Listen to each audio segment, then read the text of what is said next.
What is the Fisher King's connection to the Holy Grail myth? Imagine a king sitting alone in a castle by a quiet lake, wounded and unable to rule. This figure is called the Fisher King, and his story is deeply tied to the legend of the Holy Grail. The Fisher King is often shown with a severe wound in his groin or thigh. This injury is not just physical but also symbolic. It represents his personal weakness and the infertility of his land. When he is wounded, his kingdom becomes a barren wasteland. When he heals, the land and his rule can flourish again.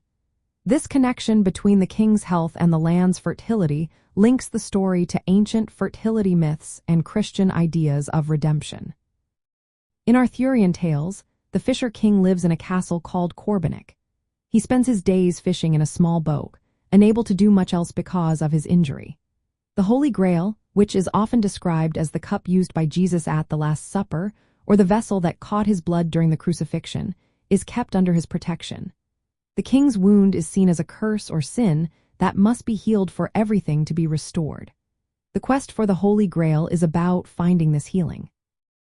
Knights like Sir Percival, Galahad, and Bors go on journeys to find the Grail and ask the right questions.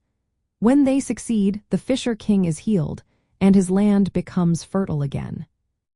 Some believe the story of the Fisher King is more than just a myth.